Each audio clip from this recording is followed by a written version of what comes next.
Der er de, der er de.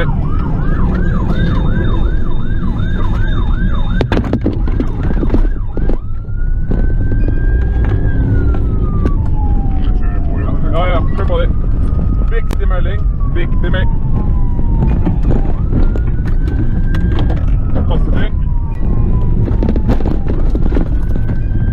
Pass på tredje person. Kjør, kjør.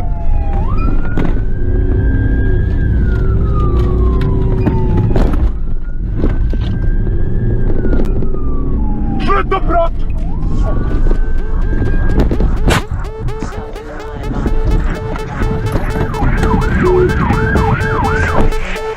Legg det opp! Legg det opp! Legg det opp! La meg på kvelden! Sitter der ute!